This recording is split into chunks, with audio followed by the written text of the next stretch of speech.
Welcome back to the pod family. I got a good one for you guys today about our hormones and our mood and our sleep. But don't you worry, it's not in the super hyper prescriptive way of you just need to be doing X, Y, and Z better, and you just need to be taking more of this, and you just need to fix yourself because something is wrong. It's not coming from that lens. And as I say each week in these intros, I'm really learning what lens may be the most helpful to you guys and hopefully anyone else who discovers this podcast. And I think that lens is focusing not on doing more and doing better to quote, fix our hormones and fix all these things that we're feeling, but actually learning how to be more, trading that constant need to do for this comfort in being and kind of shifting our paradigm around how we're living and all of the things that we're doing to actually compensate just straight up depletion and straight up disconnection from nature and what we might really need as human beings who are so deeply part of the natural world. You know, I think about it all the time. Birds just know. They just know when to start singing together and when to start chirping at sunrise and sunset. And it's like they gather every day at the same time. They don't need to be taught to do that. It's this instinctual thing because they are nature. They are not a part of nature, they make up nature. And we do too. And it's so interesting that as humans, I guess because we have such a massive intelligence and this ability to invent and create things that are not necessarily of nature or as close to nature as a rock, right? We've created really interesting, abstract, complex things. And thus we've also put ourselves in this really complex, abstract box where we are not connected with our own signals of it's time to go chirp and sing by the sunset. And we forget that we are nature. We are a part of nature's cycles just as much as any other living thing. And we kind of got to follow the same laws and rules. Like we're not exempt. And I think so much of that is relevant in the hormone conversation. Our hormones are going to respond to how we're living and how our brain is perceiving that stress of disconnection from our true nature. And really, hormone issues are just a response in that nature. They're not a root cause necessarily. They are kind of the last thing to change. They're a downstream effect of something else that is asking to be seen. And I think so much of working on our health is being willing to see ourselves, being willing to really see another as a practitioner. And I think this episode gives some really cool tangibles and context to that theory that I just explained, where Dr. Corina Dunlap, a naturopathic doctor, and I talk about hormone health really from a lens of sleep, nourishing the body, taking breaks in nature to really just align our circadian rhythm and other hormones with the reality of life. And we get into these really fun connected tangents where, for example, we talk so much about this disconnection being a root cause of hormone issues. And we even talk about disconnection in our relationships, mirroring that and furthering it. So for example, we know that we're supposed to be off our phones at night to stop the blue light from going into the good old noggin. And yet we sit there and we bathe our eyes in blue light because we just can't stop staring at our phones. But perhaps if we were more in our heart space or had more capacity, right, to slow down and connect and be curious, we could then be better stewards of relationship with our partners, for example, and we could naturally use that time to connect with one another. And that would almost eliminate the need for the phone and the blue light because we'd be so full from that connection that we wouldn't want to grab those phones as much, or we just wouldn't need to. It wouldn't be a part of us because we're living with the ethos of connection versus like consumption and dopamine. So we just had this whole tangent there where we're like, why are we not putting our phones away? Oh, wait, it's this bigger picture of not being in relationship as much as we could be and not connecting with each other and ourselves. We also talk about sleep and like this really cool framework of not letting yourself get to that second wind. And she gives this amazing metaphor of like getting on the first bus. So that changed my life. I think about it all the time now. It has helped me discipline myself to go to bed earlier. I think you guys are going to love that. And in general, it just turned out to be a really connected conversation with a naturopathic physician where I thought it was going to go the science route, and it went to the soul as well. So that is what we're about on What's the Juice. Thanks for being a part of this world with me. Thank you for being a part of this community and for listening. And I can't wait to continue making this with you guys. Okay, are you ready? We feel each other's emotions. It's everything. It's living my life intentionally. That's the message, right? Absolutely. There's no difference between our mental health and our physical health. It's the same exact thing. And without further ado, let's get juicy. Dr. Corina Dunlap, welcome to What's the Juice podcast. I'm so excited to be here. I feel like the timing is absolutely perfect. It's so perfect. You are the perfect guest for this season because, as we were just talking about, and as our listeners know, the goal is to connect you guys with practitioners who are on the front lines, who work with patients and clients on a daily basis and really understand the relationship and what it takes to heal and the witnessing and being in the trenches with you.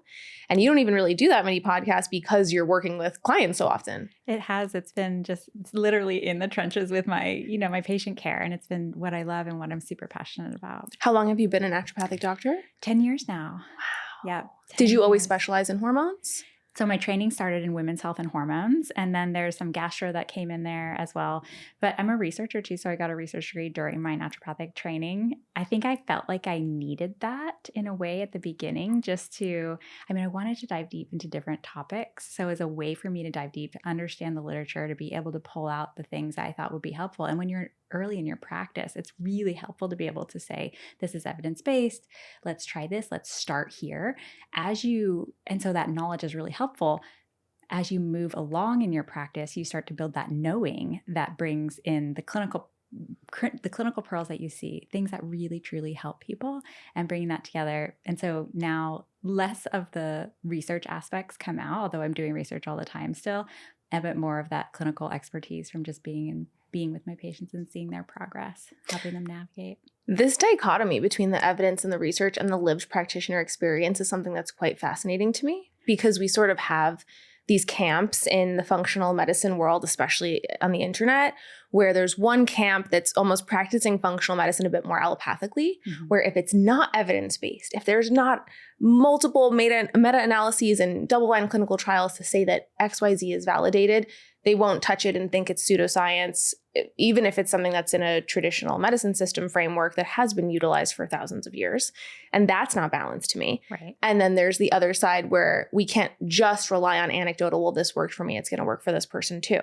So my question to you is, how wide did you find that gap to be, or did you find it to be wide at all between the evidence-based recommendations that you were seeing work in the research and what was actually working in real life with your patients? It's interesting. For specific conditions, I think you can definitely pull out pieces from the research and use some of the evidence base and use it as a starting point. But in reality, what you're doing is so complex. You're not usually giving one thing, right? You want people to progress quickly. You want them to get the full breadth of the support. So you want to use the lifestyle stuff. You want to use the diet stuff. You want to use the nutrients or the amino acids or whatever else you're thinking about using for them. And rarely do you see studies that encompass all of these things that are so multifactorial. So that is not reality, right? And as a researcher, maybe I want to say, let's try this one botanical and see how you do. But I'm still going to say, let's do this with your diet. Let's do this with, your sleep. Let's do all the things because I want them to progress. So it's yes. The gap, it is interesting. And, I do really appreciate when we can hear the lived experience of the practitioners, because they're seeing what's working, right? And then they can say, well, I took this from this study, but this is actually how I'm seeing it work in practice. I love that. Yeah, I love the science, and you love the science, and our listeners love it because it's what's repeatable and measurable. Exactly. And at the same time, to your point, when you are studying how ashwagandha benefits this person, it's studied in a silo. We're not seeing the rest of the person's life. We're not seeing their sleep. Ashwagandha is not going to work that well for you if you're burning the candle at both ends and on a computer for 16 hours a day, right? Exactly. And vice versa. Saying an artificial sweetener in this study is found to be safe, that's also not looking at the context of the rest of the person and the rest of their symptoms and the long-term usage and all of these different things. So there is a limit to what science can tell us. It's a great place to start, but once you start putting it into practice and looking at the holistic person in front of you, being in relationship with them, I often find that they tell you what they need even more so than anything. Absolutely. Yeah. So let's get into hormones and mood and personality. I wanted to talk to you about this because we've never done an episode on mood, and because I feel like I don't know if many women have ever even had the opportunity to experience their true personality, their baseline state of joy and bliss, because of all the different factors like hormone imbalances and gut inflammation, gut-brain inflammation that can affect the foundation of our personality and mood and how we interact with the world. That is such a good point. And I've been thinking and reflecting on this a lot lately. And I think there's so much out there, and we're going to dive into all the details. But when it comes to hormones and how those make us feel and how those can throw us off and gut inflammation and everything, I think many people wonder, well, how am I supposed to feel? Like, what is my true nature? And I think the best way I could describe this is, how do you feel when you feel safe?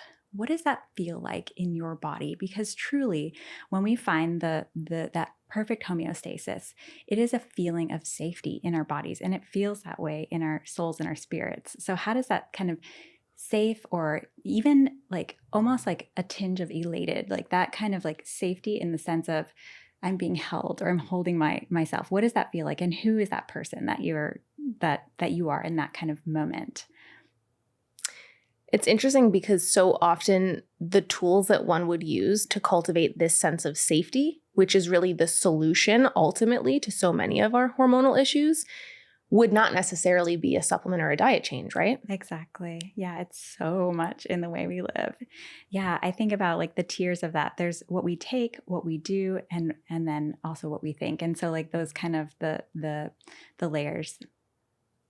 So can you share a bit more about how perhaps a lot of folks have never been able to experience their true personality, and how often the ways in which we interact or react to the world around us, sometimes when we snap or behave in ways that we're not proud of, how it's not really us and it's actually this interaction between our hormones and our inflammation levels? Yes, sure. So what does that feel like in our body, or what can like make or break this kind of like experience for us, that feeling of safety and that equilibrium?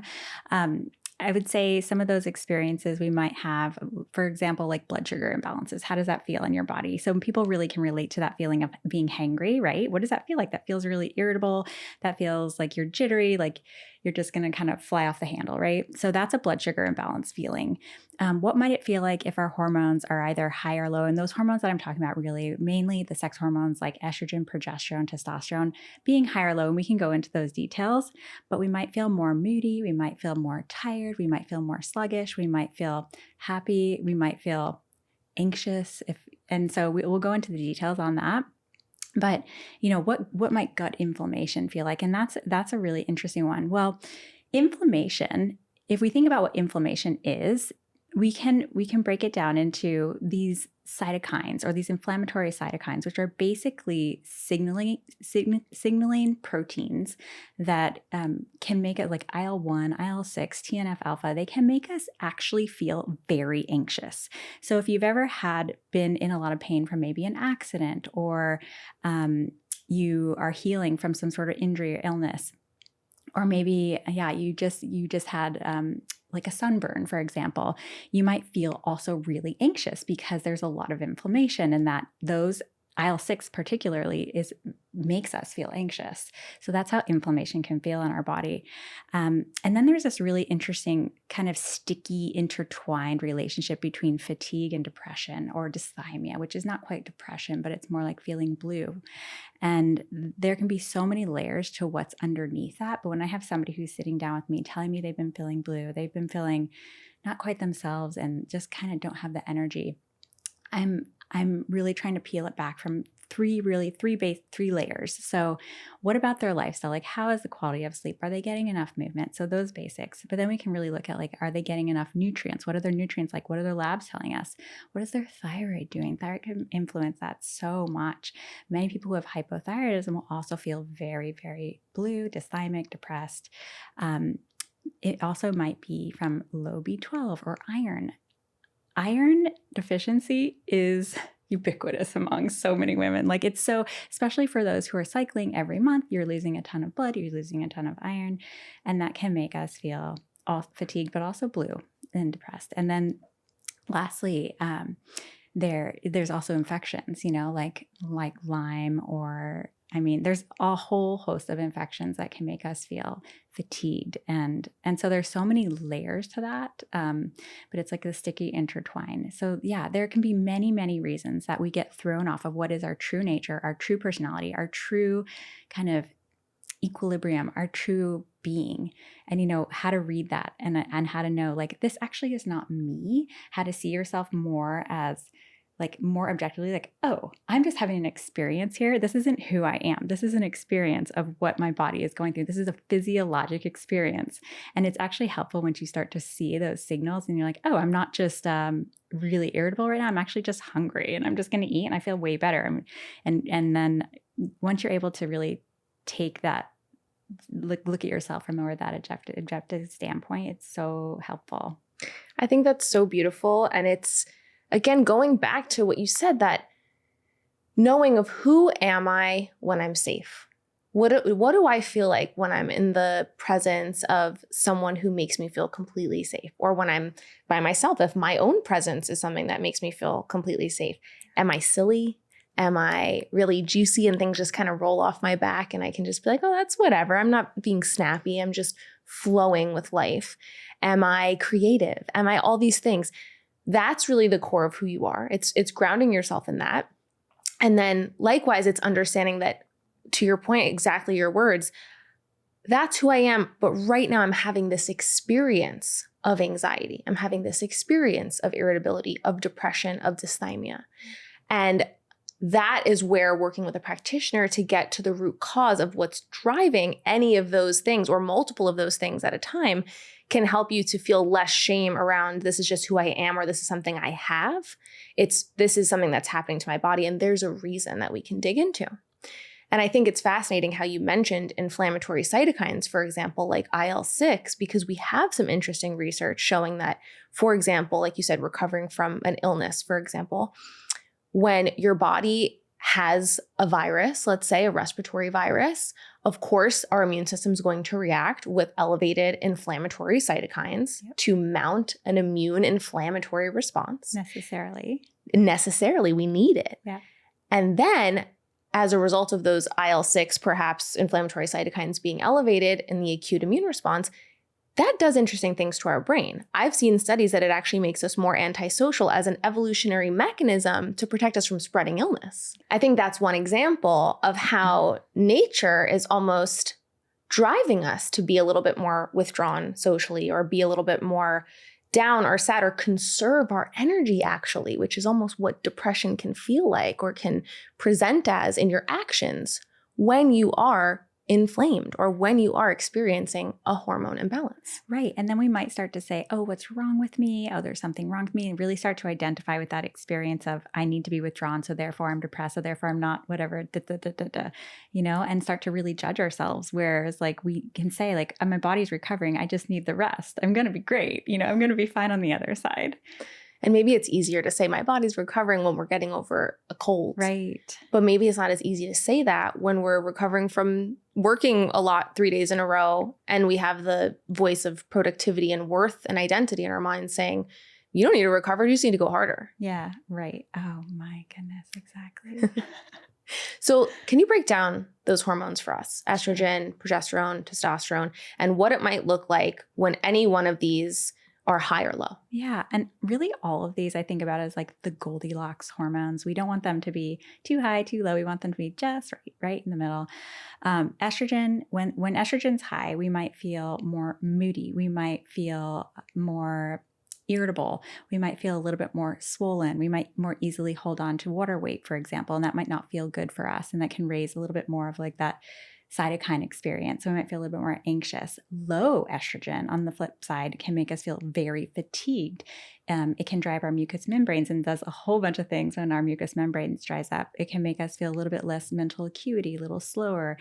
We might not sleep as well. Interestingly, estrogen, a good amount of estrogen or high amount of estrogen actually cools our internal body temperature. So it helps us have better deep sleep at night. So when we have too little estrogen, we actually have more hot flashes, night sweats, and we can have higher body temperature, which will wake us up out of sleep. Our body actually wants to have an internal cooler thermostat at night. So more estrogen is helpful for that. Progesterone has a very anxiolytic or a relaxing and sedative effect. Too little progesterone, and we might feel a little bit more anxious.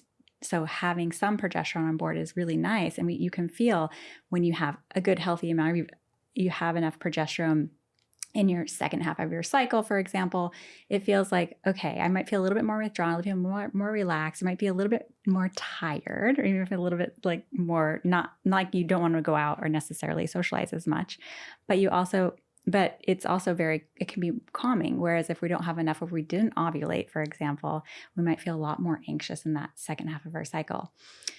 Too much progesterone, we can feel, again, a little bit more swollen, a little bit more, we can hold on, our motility slows down. So we get a little bit more sluggish, a little bit of fatigue.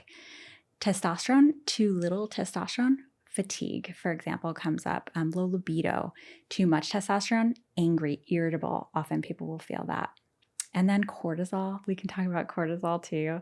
Cortisol has really, we want it to have a nice rhythm to the day. When we wake up, about 30 to 60 minutes after we wake up, we want to get a nice cortisol rise. That will help our immune system start functioning. That'll help all sorts of bodily systems really get online for the day.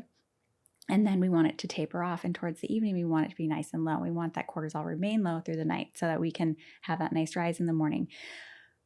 But if it's flipped, if we have high cortisol all throughout the day, or even worse, if it spikes too early in the morning or it spikes at night when we're really trying to go to bed, that can really disrupt our sleep. So that doesn't feel good either. So that's really how some of those hormones feel in our body, too high or too low. Now, you mentioned that too little progesterone could make us feel anxious. Yes. And especially in that second half of the cycle. Yes. Too much progesterone, would there be a marked mood effect there? Too much progesterone really can make us feel sleepy. And anyone who's had or been pregnant can really relate to this, because you build a lot of progesterone in that right away when we get pregnant, and you can often feel like so tired and sleepy, and it really slows motility. So a lot of people will also have some constipation that comes with that. But it can help us initiate sleep. It's like has a sedative effect, but also an anxiolytic effect. So it can be calming. So people will often, especially those in perimenopause, will want to kind of jump into using progesterone quickly because like, oh, it's going to help with my sleep, or it's going to help with my mood. What they don't realize is how much estrogen also plays in. And I love thinking about this in terms of like graphs. Like my mind goes straight to graphs, and it's fascinating because you look at estrogen and how estrogen and progesterone, like throughout a cycle, right before our periods, they both really tank. They're both really low. And that's when most of those symptoms that we can experience, irritability, we can experience our sleep gets very disrupted more easily. Yeah. We might experience some people even get like some night sweats, more difficulty fatigue is a big one though, I hear. But then also right after you have a baby and you're used to having those higher level hormones, we see a huge drop in that estrogen. And that's when we see much more postpartum anxiety, postpartum depression. And there's so many reasons for that, right? You have a newborn, you're dealing with sleep deprivation, there's a gazillion reasons. But really, like hormonally, it's so striking when you see the graph. It's like, boom, plummet. There's actual physiologic reason for that. In perimenopause, it gets wonky because it's like up and down. But over the course of those years in peri, we see progesterone drop, and then we see estrogen drop. And you can really feel that in the body in terms of those low hormones in those specific stages. I like how you're providing the nuance here about how not everyone might actually have to drop into the progesterone cream, progesterone supplementation, especially when we start to get into our 40s, 50s, et cetera. because I think that's where a lot of people go. They hear that progesterone has all these protective effects, these Yeah. anti-anxiety, like your point, sleep effects. Yeah. And we think, well, if that's what naturally happens when I enter perimenopause, I must need to get it in there as soon as possible to prevent those things and to maintain youth and all these things. But to your point, some people may actually, period, experience too much progesterone. Mm-hmm. And some people might have more than enough progesterone. It's just the estrogen ratio in comparison to progesterone that's the issue. So how often do you actually see, for example, in women of childbearing age or in women who are entering perimenopause, how often do you actually see too much progesterone? That's not as common, I would say, unless we're really using supplemental progesterone. But to that point of really rushing into using progesterone, like if somebody is of reproductive age and they're not experiencing diminished ovarian reserve, or they're not getting or nearing really perimenopause, but they're experiencing that imbalanced estrogen dominance, or they're not, they don't have the high enough levels of progesterone in their second half of their cycle. The goal really is not just to supplement and jump in and say, let's use, in my mind, like, let's just bring in progesterone right away. Let's figure out how we can help the body naturally produce the progesterone. Because if you're capable of producing progesterone, let's help the body do that. In order to really help the body produce a healthy amount of progesterone, we have to support ovulation. Ovulatory dysfunction is the number one thing that can impact dysregulated cycle, fertility struggles, imbalanced estrogen dominance. When people say estrogen dominance, often what they really mean, and they don't realize even that what they're actually saying is low progesterone in relationship to estrogen. But to promote healthy progesterone production, we want to promote ovulation. And so there's so many ways to do that, but you focus on the whole cycle, and you want to focus on good gut health and good thyroid health. And then we will, and all the things that can help us ovulate. And then we will produce healthy progesterone ourselves. We don't necessarily need to rescue our bodies and just supplement right away with progesterone. There's some really simple things to do. I mean, chase tree berry, chase tree berry and Vitex, lovely, lovely. Vitamin C, there's some research on vitamin C, 750 milligrams of vitamin C, and used with food. So vitamin C containing foods, you can do like citrus or kiwis, but you can also take it if you want. And with bioflavonoids, I love the bioflavonoids too, that are often combined with our vitamin C. So in supplementation, but that has actually shown to help with just progesterone production. And there's so many gazillion things you have to look at when we want to see, how do we help with ovulation in order to produce progesterone. But I don't just give progesterone unless really we're towards the end of our cycling life, and okay, then there's time. But usually what I'm doing is giving estrogen and progesterone at that point together. So there's a really good time to do that, and knowing how to read that time and not really flare somebody with giving one of those hormones. It's a nuance, it's an art, but it's helpful when it's needed. So unless you're entering menopause, it's highly unlikely that you actually need progesterone hormone replacement therapy. It's more likely that you need to support your body in ovulating so that you can make your own progesterone. Correct, in my opinion. Yeah. Yeah. People have different opinions about this, but in my experience, thousands of women, I've been able to really help them produce their own progesterone if they're in reproductive years and they have correctable reasons why they're not producing their own progesterone. Yeah.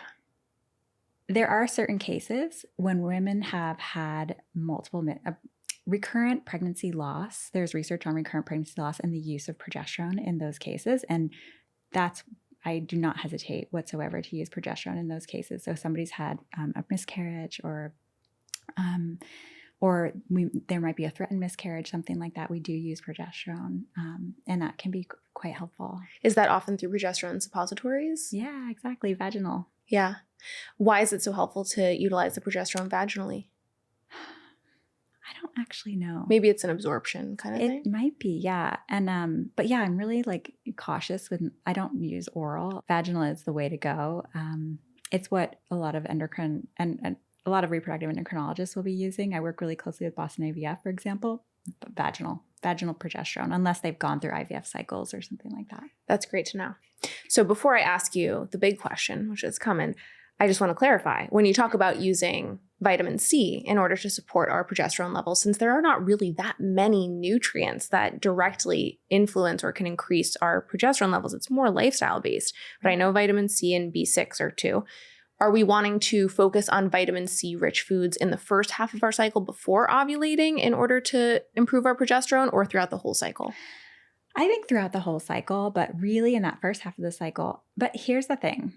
When we think about how our hormones are produced, we think about the whole folliculogenesis. So folliculogenesis is how eggs mature over the course of, they really start maturing over the course of an entire year. They ramp up over the course of 3 to 6 months. And through the last 3 months, we're really seeing quite that last maturation stage of the egg. That's where the hormones are coming from that maturation. So it's really like every intervention that I do, I used to meet with women every 3 months because of that maturation cycle. So really I could see if there was an effect from what we were doing over the course of a 3-month cycle.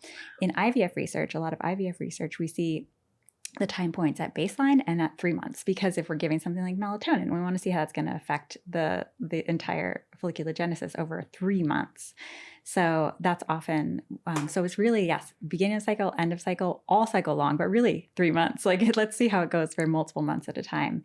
What we give you now might not really show up in its full effect for a few months. And likewise, a lifestyle strategy like getting off screens before bed and getting more sleep also might not show up in your progesterone levels or your egg quality for a few months either. Exactly. But you might feel it, and that'll be nice. If you're feeling it, then you get that positive reinforcement. You're going to want to keep doing it. And that's what I love. I love when patients come back and I'm not having to really coach them necessarily in doing the work, because they're getting that internal feedback from their own, how they feel themselves. And what they're reflecting back to me is, I just feel so much better. I didn't realize that was going to make me feel so much better. And they're just internally motivated. That internal motivation is everything when it comes to clinical practice. If you can help people find that internal motivation to keep doing whatever lifestyle thing that they need to keep doing because they feel so much better, they get that positive reinforcement, it's going to be your job's going to be so much easier. What about the really stubborn patient like me, who knows that they need to get off their phone and computer at a reasonable hour, and yet I'm editing podcasts until 10 p.m. You're not alone. I'm the same way. Seriously, I know better, right? Like, my mind knows better. So you just have to have these tricks. So I have these tricks, and I was telling Carolina this too. Like, I'll be just unconsciously looking at my phone, scroll. And I know I need to turn this light off. I need to go to bed. I need to have good quality sleep tonight. And it totally adds up. So I'll do little tricks, like I will unplug all the Wi-Fi. I'll turn the phone off. I'll intentionally put the phone downstairs before I come upstairs, so I don't have it next to me, so I can't reach for it. So then I'm like, okay, what do I do now? I'm just going to read a book, or I'm going to have a conversation with my husband, or, maybe I'll just take a bath, and then do something else. Maybe listen to something. Maybe I'll do that, listen to a podcast or something like that. I think the conversation with the husband, like, that strikes me so much, because another big part of this season, we've been talking about how relationship is really the path forward to healing, and how much disconnection, not only from our relationship with ourselves, which may be able to blossom when you are in a bath without technology and just being with your own thoughts, but also our relationship with others, with those that we love, really being with them in a present, real way and seeing and witnessing them is actually the goal, or if that becomes our focus, rather, that the other things will kind of self-correct, that the lack of relationship or not being in right relationship is essentially the cause, quote unquote, of our health issues. And we can almost see it in this really abstract way through this example, where if we are not in relationship and taking time for deep presence with those around us, we might actually then go scroll on the phone and have blue light bathing in our eyes before bed and have disrupted sleep. And then that's one of the causes of our hormone issues. Whereas if relationship is the focus in our lives, we might naturally spend that time having a conversation with our partner, or calling a friend where the phone is not staring into our eyes and we're just on the phone with a friend for a few hours before bed, just connecting with them, co-regulating those nervous systems, and then achieving beautiful deep sleep and hormones as a result of the relationship. That is so incredibly beautiful. And I have felt this in my bones this year. This year has been intense in terms of how much transformation there has been. But one of the very key things that I think really shifted it from me going down maybe not what was my true path to really feeling like I'm finding more of my true path right now, is that I found like an amazing community to be in relationship with. Not only am I having and cultivating my friendships and my partnership, but also like my network of amazing women leaders, and it's just it's everything. You're right. There is a quote that I just opened up this morning actually from Adrienne Marie Brown, and it was that building community is what we need for the collective, just like our spiritual habits are what we need for the individual. And I think that building community is everything right now. I think we're going to see this so deeply. And I feel like community is truly what's missing in medicine. Like, one of the things that I get to see every day when people come in, they take the curtain, they open up the door for me to see all that's going on for them. And I get to see the whole being. They're not, hiding from me. They're ready to open up. They're ready to tell me about all the nitty gritty. And in doing that, they become vulnerable. And in that vulnerability space and in that sharing of vulnerability, I see their full, beautiful self. And if we're able to do that with others, if we're able to do that in community, we get to feel like we're not alone. And I see all of these individuals, when they come in, I see them. I also see them on the street. I know everybody has their own story, their own, drawing back the curtain, what's behind there. And I'm lucky that I get to see it all, but I wish other people could see themselves in each other or see more of that in community. So I think this is so right. And if we have that and we're fed by that and we feel full and satisfied from that, we might not desire other fillers. Yeah. Yes, the fullness. And I think, interestingly, even though the goal is relationship and community with other, that is the ultimate goal that one must get to. One must have a deep relationship with oneself first in order to even be able to exist in a boundaried partnership or, duo with another, because you have to have a sense of self, have to have a sense of this is what's me, this is what is them, in order to have the boundary and the knowing that is required for healthy relationship. Definitely. And to not engage in a way where we're looking to another to tell us who we are, we're looking to another to soothe when that should be our responsibility. So I think it starts with being able to witness and recognize the self, which is that spiritual work that you so beautifully just referenced. And then through the continued practice of that, which can be very uncomfortable at first, spending more time alone, that's another thing we've been talking about this season. Then you get to the point where through that comfort in solitude, you are then able to be in real relationship with another without looking to them to be an escape from your solitude. Absolutely. It is so wild when we sit with ourselves and all that can come up with that. All the anxious thoughts or all the things that's like, it's too quiet or it's too this or that, the judgment, the everything. But that practice, the practice of both, like you said, is so important. When I think about having kids now and being in a partnership and having friends and having a patient community, I think there has to be time for it all. There has to be time for myself. There has to be time for quiet. There has to be time with that partner. There has to be time with the friends, and then the kids, like everybody needs that time and balancing it. Yeah. Yeah. The more you can kind of chunk out your day and those one-to-one moments where your energy is really focused just on that person for that time, even if it is 20 minutes. It's the focus and the depth of that presence during that time that makes it valuable, not the quantity of that time. Yeah. So even if it's taking 20 minutes in a bath, if you really make that 20 minutes count by not distracting your brain with your phone and just being with you, that 20 minutes could feel like a few hours, especially if you're not used to just sitting there bored with your own thoughts, kind of. Exactly. And there are little tricks. Like there's so many little tricks you can play on yourself, like turning the phone off, leaving it downstairs, unplugging the Wi-Fi. Okay, great. Other tricks, meditation is really hard for me. I don't know anyone that says it's not hard, but I don't know why it's so the hard. worst, actually. It is so my arch nemesis. Thank you. And, but I just got one of the red lights. So now I'm like, okay, I'm going to be productive. So I'll sit in front of my red light. So then I can just meditate. It's good because I'm tricking myself into doing both. But it's funny. I actually think what you're hitting on is there's a mechanism for that with the red light, why that's easier for you to meditate. And I think for someone who does not have a regulated enough nervous system to be able to actually slow down and spend time with themselves, like you and I, who are addicted to the phone at 10 p.m. and clearly two very type A women, I think that there is some wisdom in you being like, let me use the red light so that I can spend this time with myself. Because I actually think the red light is a doorway in. The red light is actually so regulating to the nervous system and the HPA axis that it gets Definitely. us more into that parasympathetic state where Oh, we can yeah. have an easier time. Definitely. And you can feel it in an instant when you have it on. It's amazing. Yeah. Just like a hot bath is a way in. Exactly. It's like not having to just go at these things alone yeah. and using the tools that we have in Yeah. wellness and whatnot and yeah. Exactly. as a way to get your body there. Yeah. Helpers. What are our helpers? Like, how can we get there? What are some other helpers that can get us into a bit more of a parasympathetic state where we can be in relationship with ourselves besides red light? Yeah. Oh my goodness. So many. Well, when I think about baths, I'm thinking about Epsom salt. I'm thinking about magnesium. I love magnesium, by the way. And there are different magnesiums for different things, but Epsom salt is great. You can use that transdermally. I heard your episode on body oiling and it just, I love it so much. The Abhyanga practice, or like the body oiling, the practice in Ayurvedic medicine where we're using the body oil before a shower, and you can feel that instantly take your nervous system down a notch. It's amazing. Some of my other really favorite like helpers that you can take, well, L-theanine is so safe, so lovely. I can give that to most anyone and it's incredibly safe. I mean, you always want to check with a practitioner before you take it. Anything, right?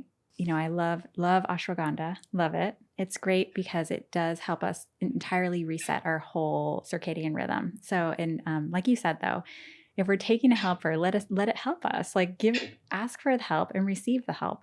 If you are still then using it to then be able to burn the candle at both ends, still, is it really going to? At some point, it's the effect is going to wear off. At first, it might be difficult to spend time with ourselves because we might be anxious, right? We might have a lot of anxious thoughts. And that kind of brings us back around to that hormone conversation of those anxious thoughts, that experience of anxiety probably isn't you. It's probably stemming from this other piece of you. Mm-hmm. I want to just walk it back to progesterone and ovulation quickly because I want to ask you, why are so many women having trouble ovulating properly? Why are so many women dealing with low progesterone? Because I have been told by very talented practitioners on this show before that there is really no such thing as a hormone imbalance.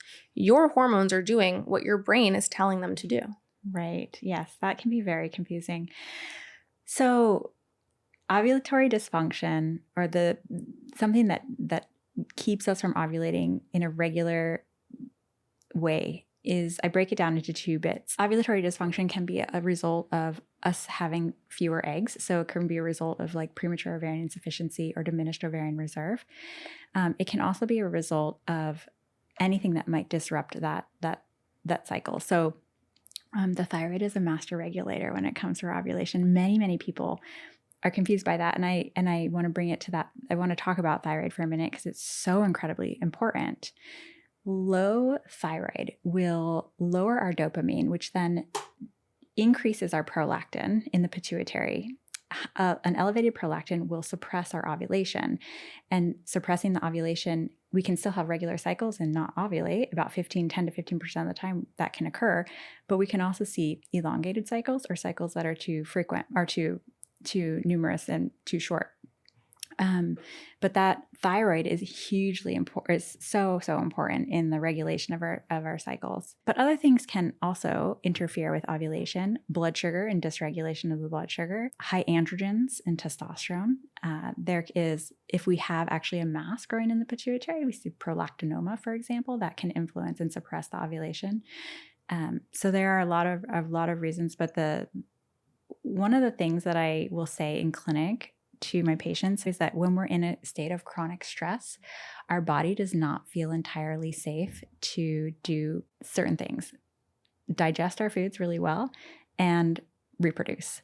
And so calming that stress and really starting to figure out ways to nourish the HPA axis and that cortisol dysregulation is really, really, really important for our bodies to feel safe enough to ovulate. I mean, it sounds like what you're saying is we have a bit of an epidemic of stress, which is leading to this massive issue with proper ovulation and progesterone levels that so many women are experiencing. Definitely. It's really that lifestyle piece, especially in those 2 weeks leading up to ovulation, where the body needs to know it's safe in order to ovulate. Yeah, absolutely. So this is tied to the cortisol piece as well. Mm-hmm. Yeah. Can you remind us how cortisol can affect our mood as well before we dive into some strategies for lowering cortisol and regulating that sense of safety? Definitely. So we want, like I said, cortisol to rise in the morning and then to taper off during the day and be low at night. If it's in any way dysregulated, if it's, let's say it's too high across the day, we're going to feel anxious, we're going to feel jittery. We might, and that cortisol, we might be self-inducing. We might be drinking too much caffeine, for example. We might be, not allowing ourselves to take enough time to just recenter ourselves with whatever we have going on. We might be, influenced too much by a toxic relationship, for example, something like that. But cortisol is also very much tied into our whole circadian rhythm. So if we are able to get deep sleep at night, if we're able to use and sleep with the key hours during the night is like a 10 to 6 window. And in Chinese medicine and Ayurvedic medicine, it's like there are these real clocks, right? These real clocks that we follow that are really important. But 10 to 6 are really pretty critical hours. And if we're able to allow ourselves to sleep and reset the cortisol rhythm will be more in balance. There's this meme that's like, never trust a thought that you have after 9 p.m. And it's just so aligned with traditional medicine body clocks because you're unwell after 10 p.m. And I mean, I say this with all love and reverence to my night shift workers out there and folks who are working jobs where they can't help but be up and have a shifted circadian rhythm. But for the folks who can and have the privilege of being able to go to sleep early, please take it. Because even in Ayurveda, which you just mentioned, after 10 p.m., from 10 to 2 a.m., we enter Pitta time. Right. And if you stay up past 10 a.m. and you are still up when you should be utilizing that energy, that almost like active clearing energy of Pitta to detoxify while you sleep, because it's detoxification is an energy-driven activity, so it needs that Pitta while we sleep. If you are up during that time, your mind's going to start going crazy. You're going to start having crazy Pitta thoughts and being like, I need to rethink my whole life. I need to move all my furniture around. I need to break up with my boyfriend. Or you're also going to have this imbalance with your Pitta in your digestive system, this digestive fire. You might find that you're not hungry up until 10, but all of a sudden it's 10:30 and you're starving and need a snack. That's not necessarily real hunger, quote unquote, or it could be, sure, because now your body is kind of energy imbalanced, stressed, so it needs food to calm that stress. It's happening from you dipping into this very hot, fiery Pitta time that's activating your digestion at the wrong time of day. Absolutely. So I love that. Yeah. You would definitely want to take that kapha energy into sleep, which is the 6 to 10, right? The kapha grounded, the earth-like energy, take that into sleep, let you have restful sleep, and it will help with all those hormones that need that Pitta energy or that regenerative energy. So it helps with your cortisol, it helps with your estrogen and progesterone. So it can help really with that body's ability to ovulate. It can help with your growth hormone. It can help with your thyroid, your insulin, your leptin, your ghrelin, those satiety hormones. So it can help with all of those. And thus will help with your mood. With your mood. It is all coming back to that. Like this, these are the hormones are the doorways in as to how we regulate that mood. Exactly. And the habits are the keys that open those doors. Perfectly said. It's also like, it's beautiful when you can wake up at 6 a.m. during the Vata time, because then you actually wake up with that energy of creativity and openness and lightness. And starting your day around 6 a.m. if possible is beautiful. And I think this also goes back to being in relationship, not just with people. If you are in relationship with the cycles of the earth, with the photo period of the day, the daylight hours, with your body's natural circadian rhythm, which mirrors nature. You are nature. It doesn't even mirror nature. It's just part of nature. The animals do the same thing. You will naturally fall into this cycle and have the internal cues that say, hey, I want to go to bed now. It's 9:30. One of my favorite things to say is get in touch with your animal self. Just you as an animal, what would really help you thrive? What would help you thrive is spending literally all day outside if you could. And if I can't be outside, can I at least turn my desk to face the outdoor light? Can I flood the light into the house? Really, the more that our eyes are able to be in sync with the light and the light and dark cycles, the more we're going to be able to regulate so many of our hormones so naturally. But also, not only is it light, it's being in touch with plants. So the forest bathing idea. So I was part of a research study, and we went and sat in a city in near concrete, and we checked our IL-6, we checked our cortisol levels, and then we went into the forest and we checked our IL-6 and we checked our cortisol levels, and you can guess what happened. It was fascinating. And so, in naturopathic medicine, in our roots of naturopathic medicine, we used to have these sanatoriums where people would go to get well. They would go to be healed from whatever condition it might be, but something big like tuberculosis, for example. They use that classic example. Yes, they were outside in the sun absorbing vitamin D, but they're also outside being in touch and feet on the ground as much in nature as they could. And part of that experience is really the healing energy that they were getting and the cortisol regulation that they're getting from being outside. So it's get in touch with your animal self. Allow yourself to go to sleep and wake up with the sun. My husband and I, right before we got engaged, we went to New Zealand for 6 weeks, and we bought this old clunker van. And we toured around the North and South Island, and we basically slept. It was like a sleeper van. So I think I remember us having headlamps. We didn't have mobile phones even then. We were just living literally with the sun and the light and the dark cycles. And I remember so easily just drifting off to sleep when it was time to, when the sun was going down, and just waking up like that with the sunrise. I didn't need anything. And when we got home from that trip, and we weren't eating anything really fancy at all. We were not even paying attention to macros, we weren't even paying attention literally to our, are we getting movement every day? We were just going out and just being in nature and having fun and moving. But we were really just living outside, and I felt so healthy. I felt like my digestion was amazing. My energy was perfect. My mood was amazing. And it felt like I was superhuman. So get in touch with that animal. You weren't even superhuman. You were just human. Human. Exactly. And it's just so much of what we're dealing with is us moving further away from that and trying to become a machine. I know. We are not. Everything you're saying is leading me back to when you correct relationship with nature, with light, with earth, everything else falls into place. It's to your point, you weren't trying to get movement in. You weren't saying, I'm going to go to the gym at this time and do 20 squats and things that we do. I do that. You were restoring your relationship with earth, just allowing yourself to be outside, and movement was a natural consequence of that. For sure. You weren't trying to eat healthier, eat perfect macros, but perhaps improved absorption of your food and nutrients was a consequence of the right relationship with the outdoors. Mm-hmm. And so you didn't need to count the macros. Maybe counting the macros and having to eat all this protein and do all these things is a result of how inefficient our bodies are living in human circumstances, in these buildings and these light conditions that we've created for ourselves. Yeah.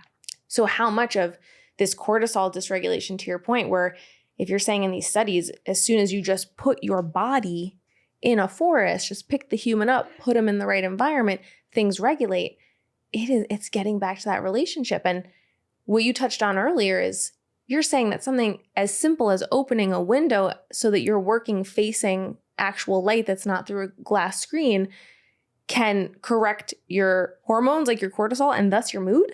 An open window matters for your mood.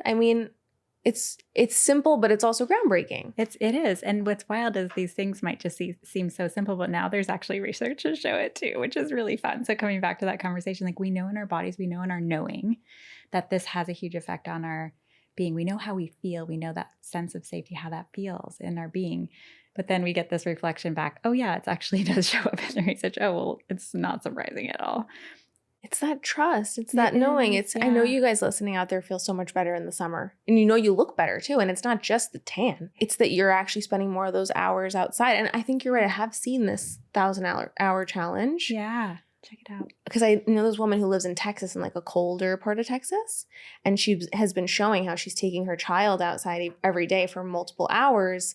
Even though it's cold, they're just bundling up because she was realizing how many hours they're spending indoors. It's very important. So something I heard you touch on earlier was that a big disruption in our mood, looking at our cycles monthly, can happen the week before our period because our hormones are dropping. And you mirrored this to what happens at the end of the cycle of birth when a woman gives birth and her hormones are dropping. Something I've heard from other practitioners, and a concept that exists in these ancient lineages of Chinese medicine when they practiced a bit of a different way, is that often bodies that are inflamed, stressed, out of sync with nature and their own nature have trouble with transitions. Yes, I love that you're bringing this up, because what's fascinating about this is that, and when we study folks who have, for example, PMS or PMDD, it's interesting. We don't see those things exist in states when we have high levels of hormone or low levels of hormone. So in menopause, when we're like postmenopausal, we're low levels of hormone, or in pregnancy, when we're high levels of hormone, we don't see PMS, PMDD. That's not happening. It's in the change. It's in how our bodies react to the change. And that there's like some genetic piece there too, which is interesting, but it really, you can see people benefit from, working on the inflammatory piece big time, focusing on the gut. Always want to start there. It's like the master regulator, or a central station. So really focusing on that. And, but yeah, it's fascinating that it's that the body's sensitivity to change.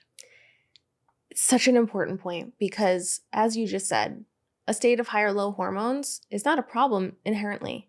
The body can adapt to anything. Mm-hmm. The body can adapt to being in a low state of hormones and just find that as the new normal and be fine. Definitely.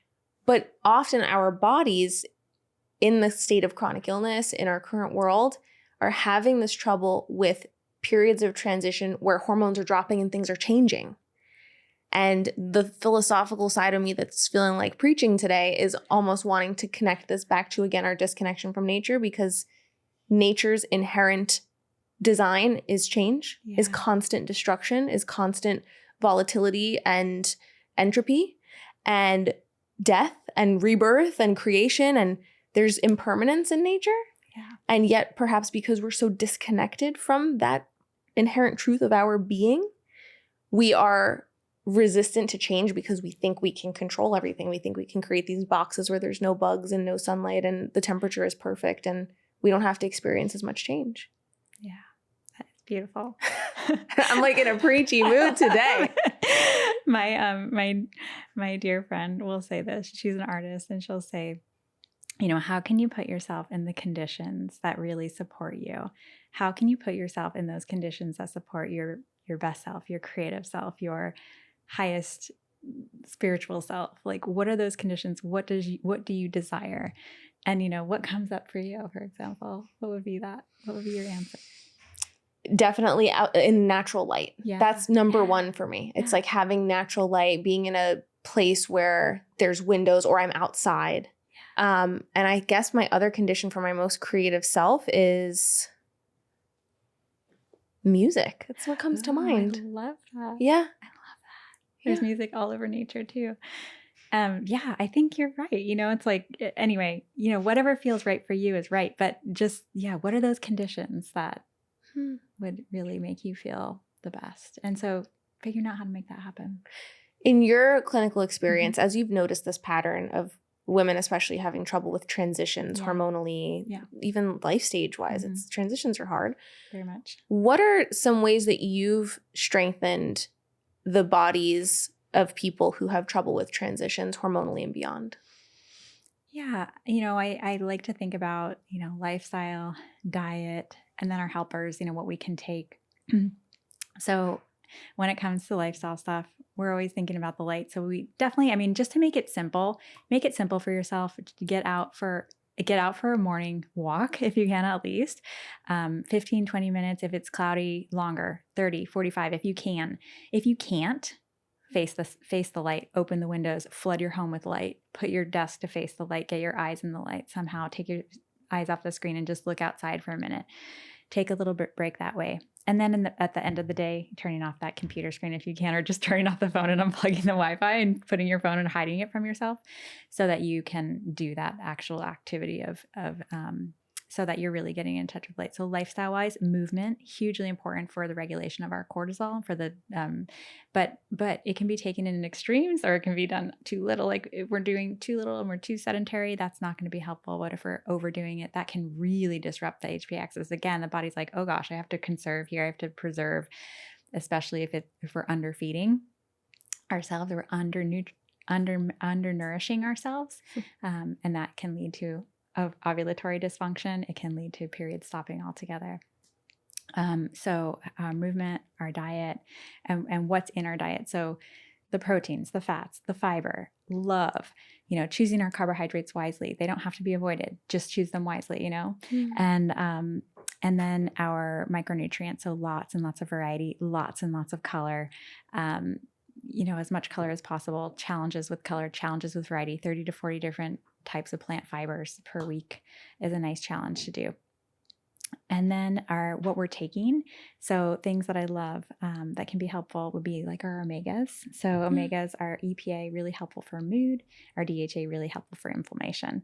So I think about those in balance and in relationship with one another, really helpful for the body in total.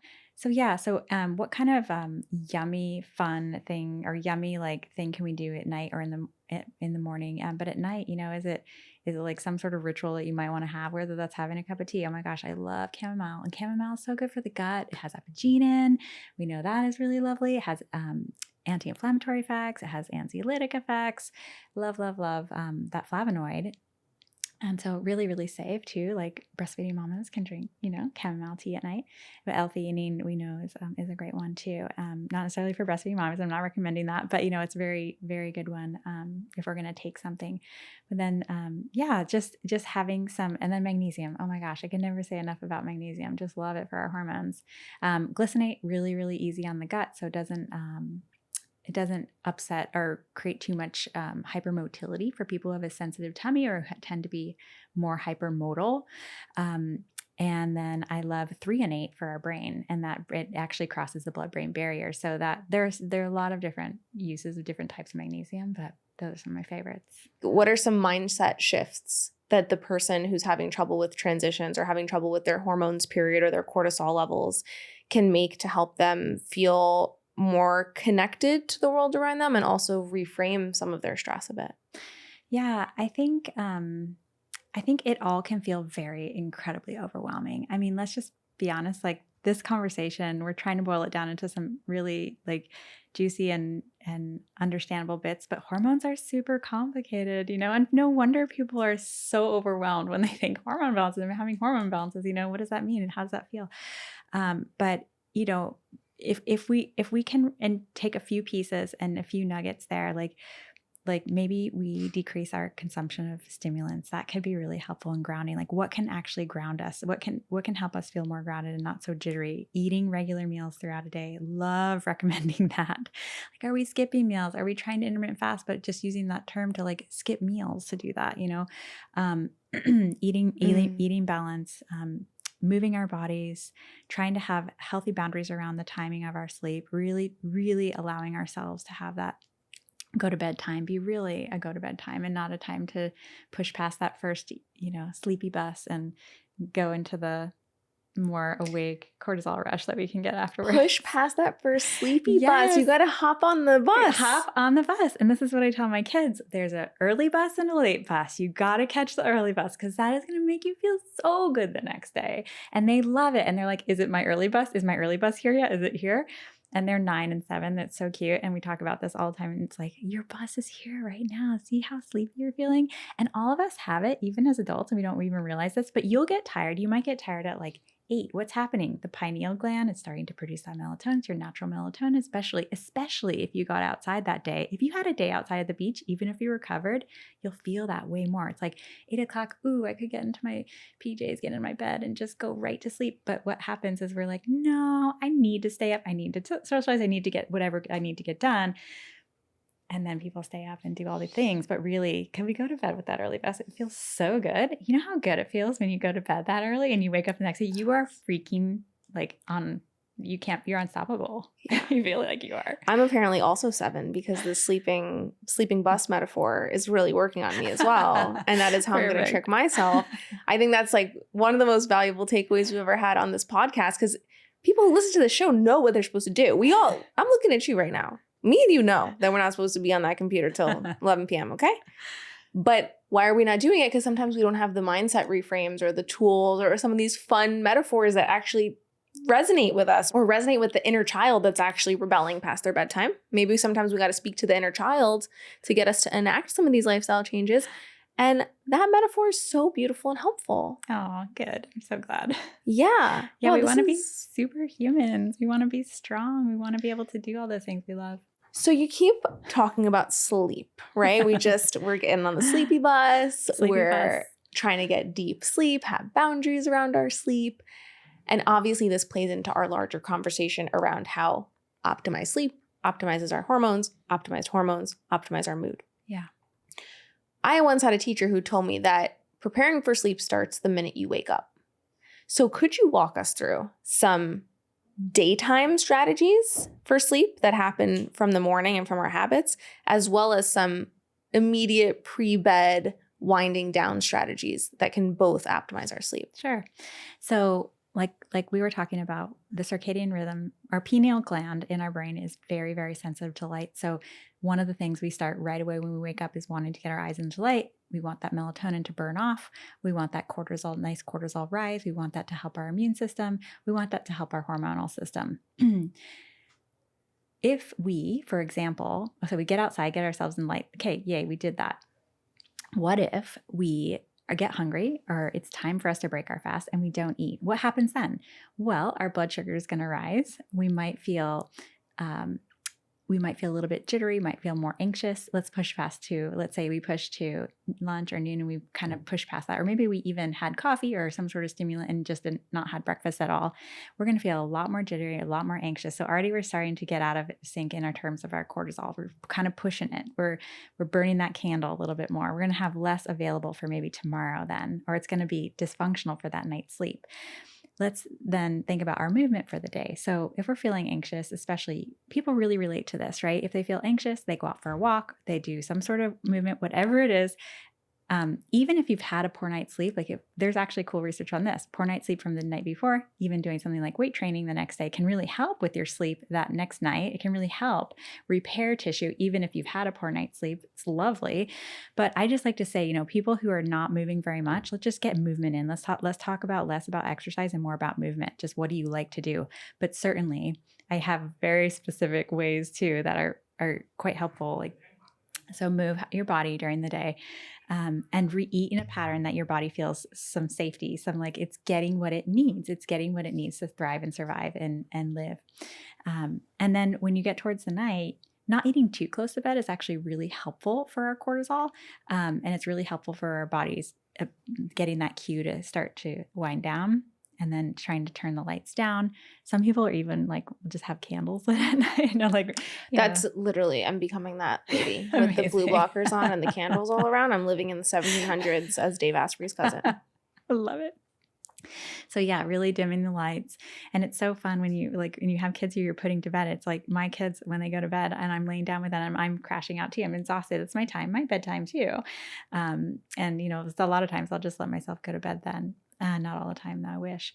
But yeah, so that turning the lights down, just letting yourself get into that mood, listening to that music, doing the bath or whatever is that yummy, yummy routine at night that you get excited about. If you're excited about it, you're going to do it. If it's the, hanging out with your loved one or getting on the phone with somebody you're missing and just getting those good vibes in right before you go to bed and just something yummy. What is it that you love? Do something for yourself at night. When you're a practicing doctor and you're helping all these people all day, it's so easy to say, well, I have to keep going. I have to keep researching and diving in and doing more and charting or doing this or that. And lately I've just been saying, actually, there's a sacred moment that is literally, this is my time. In order for me to be my very best self the next day, if I don't stop doing this, I'm not going to be able to deliver tomorrow. I'm not going to be that brilliant, my most brilliant self. So, really stopping at that 9 o'clock hour, like you said, no good things happen past 10 either, or no good thoughts, or we don't want to say good. It's not a judgment, but maybe, but just really what can I do that's lovely for me now? What's my favorite thing? And then that kind of pattern throughout a day can really, really help. I was just getting so lost in you. I'm having these mental pictures of everything that you're saying. It's really tangible, beautiful tips. It's not the, pound this supplement before you go to sleep and do this. It's how do you make your body a little bit juicier before bed? How do you kind of take those walls down that you had up all day so that you can soften into sleep? And that is totally the gentle medicine that's missing. Yeah, really, truly. Yeah. Okay, so the other thing I want to circle back to is when you had walked us so beautifully through the estrogen high and low, progesterone high and low, testosterone high and low symptoms/experiences and mood effects. Mm-hmm. You had mentioned that when testosterone is too low, we'll have a low sex drive, mm-hmm. but when it's too high, we'll have a little bit more anger, irritability. Mm-hmm. Is there a certain part of our cycle that we should be looking out for these sort of symptoms, where we could perhaps have an inkling that something's wrong with testosterone? Or Not necessarily with testosterone. Like we can test testosterone any time of our cycle and get a pretty good reading on it. But certainly there's timings that are super important for estrogen and progesterone if we're trying to get a good read on where we're at. So with testosterone too, what's interesting is we have a lot more data in men, right? Of course, it's like so frustrating. So we know, for example, low testosterone, we can feel really fatigued. We see more of that data from men, but we see that in women, absolutely, in clinical practice, 100%. I see that. And then high for sure. And it's one of the things that we will let people know this could happen if you're using something even that's a precursor to testosterone, like DHEA or testosterone itself. If too much is there, or if somebody naturally has a high androgenic state, if they have PCOS, that's something that they're working on, bringing down the testosterone. Maybe they naturally are a little too high. We can definitely see more irritability, anger, and that can feel uncomfortable. what are some strategies that folks who are dealing with high testosterone, like PCOS, can do to sort of find a little bit more balance there, lifestyle-wise? Well, lifestyle-wise, we definitely want to work on the insulin, the blood sugar. Huge with PCOS. And I mean, I think about PCOS as a classic example. Yeah. We got to hit a little glucobitters, guys. Yeah, glucobitters. Oh my goodness, amazing. So there's so much we know about this now, right? It's so fun, like the fiber and the protein and the fats first, really get things settled, walking after meals, really feeding that sleep and helping with the cortisol. But anyway, all that insulin and the blood sugar, getting under that will really help with our testosterone, can really help it bring down. But what things can we take? We can keep our vitamin D in a good range. That can be helpful. Omegas, so simple, but so helpful. Oh my gosh, omegas are fantastic. Can you chat a bit about omega-3s for PCOS as well as thyroid health? Oh, sure. Well, I think about like EPA, for example, being really helpful for more like mood, and DHE being more helpful for in inflammation. But I use them in a relationship. We're usually a 1-to-1 ratio, mostly because I don't want to miss either of those things for people. And typically, I'm dosing them between 1 to 2 grams, but I sometimes will go higher depending on. And I see this actually really be helpful for naturally lowering androgens. Really lovely. So it's one of my core staples that I'm giving people are omegas, good quality. For PCOS? Yeah, for PCOS. That's amazing. Everyone, who has PCOS, omegas, as long as they're willing to take them. Yeah. And, good quality ones. What about omega-3s and the role of thyroid health? Yeah, so again, omega-3s and how they help, especially that DHA, how it can help with inflammation. So the thyroid and the gut are the bidirectional relationship between thyroid and gut is wild. I mean, we know that, for example, when we have inflammation in the gut, more inflammation in the gut, we can have poor control of our thyroid, or poor production of thyroid hormone, or poor conversion of that T4 to T3. So if we can help to calm that inflammation, that can help with our thyroid health and our thyroid, our body's own ability to convert the hormones that we're producing or the hormones that we're taking into what the active T3 hormone. Likewise, we can see that low thyroid hormone, like if we were to sample the stomach of somebody who is having an ulcerative condition, we will see low thyroid hormone in the stomach lining. So it's very much like bidirectional. But anyway, with the omegas, we're really working on calming that inflammation. I really see that. And also helping with the lipid layer too. It's really, really great. So wow. So omega-3s, specifically the DHA portion, is acting on gut inflammation directly, which is influencing the thyroid through the bidirectional gut-thyroid axis. Yes. Beautiful. Okay, I always like to just, give a little I love reiteration. I love it. Because it's like sometimes you got to hear things multiple times to like let it sink in. The other thing I want to say to women who are having issues with their mood and thinking that something's wrong with them or wrong with their personality or who they are, if they're finding themselves being snappy, etc. And I'm sure you'll have a piece to say about this too, is that what I've noticed in myself is that often when I'm acting in a selfish way, like I'm not taking others into consideration, and maybe my behavior I'm not the most proud of, and I'm feeling like it's a character flaw in myself, that's often happening when I'm just exhausted. And that is something I constantly have to reframe for myself. When I'm not holding others in the highest vision and the highest regard and being so altruistic and giving, sometimes it's because I'm actually just so depleted and don't have that to give. And thus I need to kind of withdraw and spend that alone time so that I can come back out when I'm a better person, you know? Definitely. And so maybe you could chat about exhaustion in our personality and mood too. Yeah. I mean, just like you said, recognizing that is so powerful because, you know, it's not selfish to take care of ourselves so that we can turn up and be the best people we can. But yeah, I mean,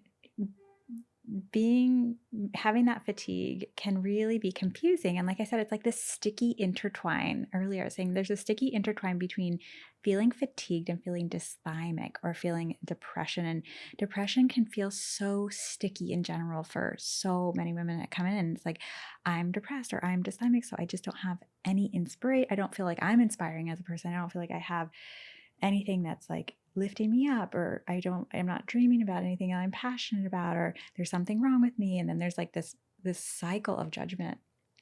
But they're really like, okay, so how much are we moving? How much are we sleeping? Start there.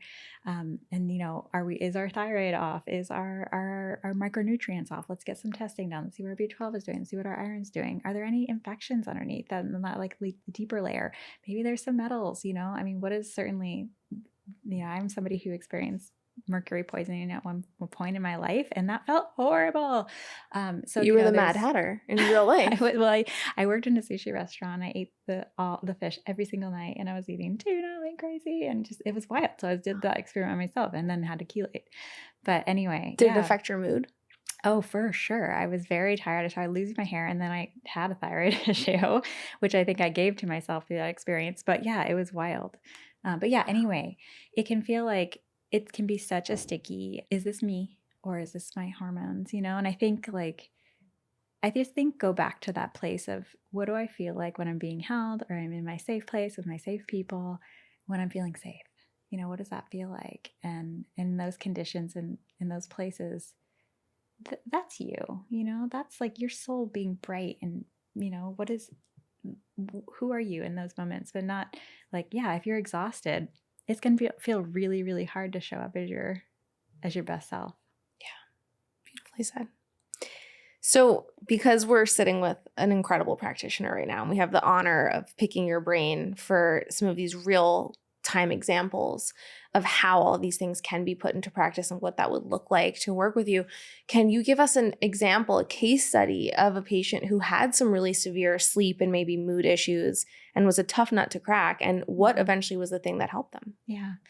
So I've had several tough cases, and one of the most memorable ones, I remember her coming in and she was terrified of the night because of how dysfunctional her sleep was, and the anticipation of nighttime approaching was traumatic every single night because everything she had tried was not working. And then felt like she needed to rely on medications, pretty heavy duty medications, and that was not her ideal scenario for many reasons.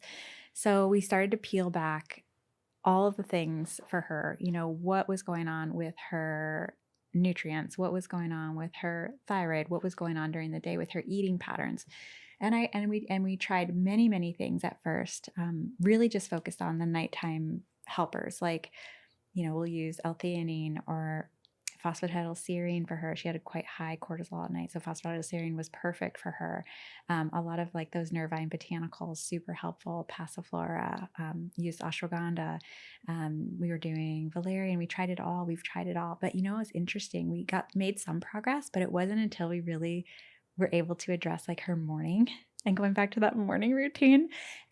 And caffeine, yes, I get it. It's like a lovely ritual, and I never want to take a ritual away. Like, it has to really be self-motivated. And I love caffeine too. Same. But you have to like have this like massive respect for caffeine and know when you can have it, right? Or know when you can't. Like, if you're already having plenty of high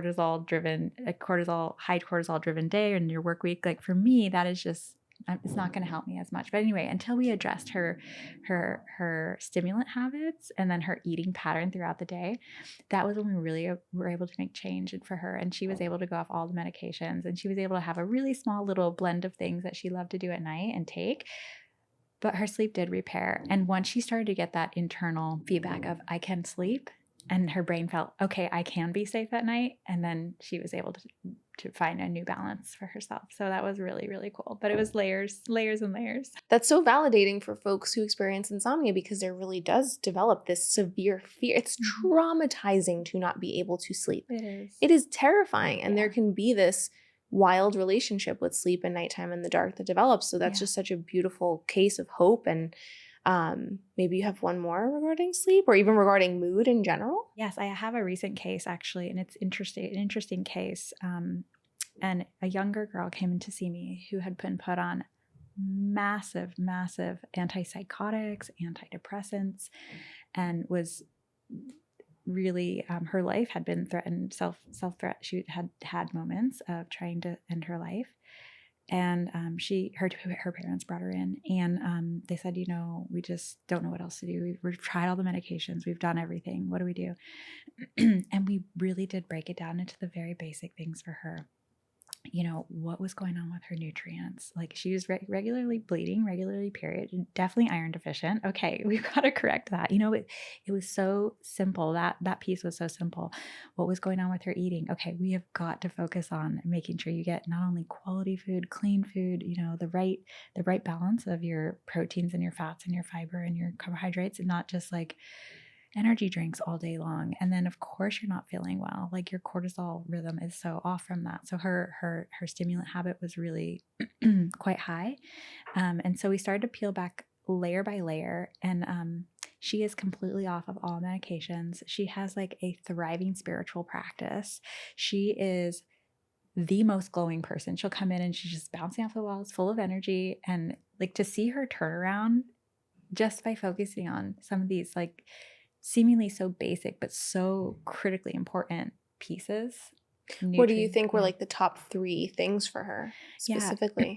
Her diet, her relationship with her day, and her wanting to think that she needed to be so productive that she would just use the stimulant or whatever to do that. And more stimulants just totally messing up her sleep. So once we addressed that, her sleep got better.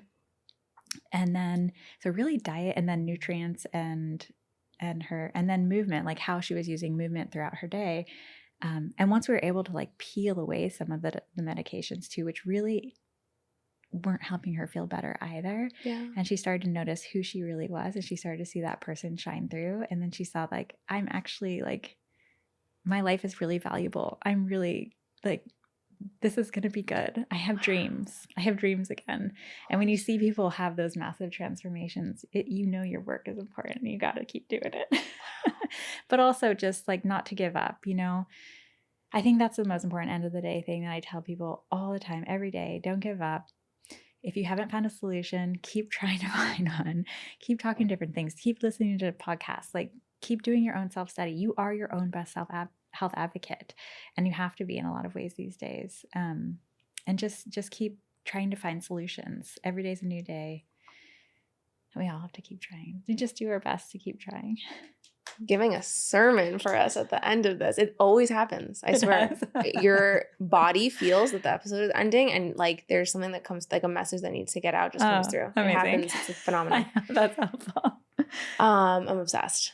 As we wrap up, I will say that my listeners were a little bit sad that I have not been asking people signs this season, because I've just been trying to jump right into connection and like discussion and just get right to the heart of things. But I think people are going to be curious. What is your big 3? Yes. So my sun sign is Sagittarius. I am an Aquarius moon, and I am a Capricorn rising. What a great chart.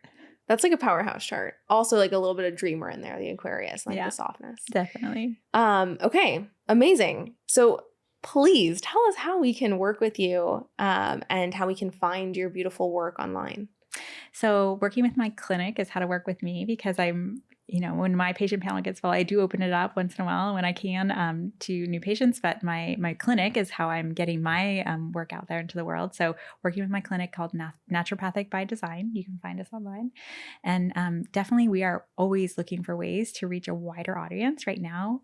So we are looking at guides that we're going to start producing and giving out. So just keep an eye on Instagram. And and if you are interested in working directly one-on-one, check out our clinic. Thank you so much for having me, Olivia. It's been so amazing. Thank you for coming and sharing such a soulful conversation with us, and for getting into the nitty-gritty and also the spiritual side of it. That last case study that you told really spoke to me, because it was about her restoring her relationship with herself. Yeah. And that's the medicine we need at the end of the day. That's where everything starts. So what a beautiful conversation. And I will link everything related to Dr. Corina's practice and Instagram in the show notes. Thank you.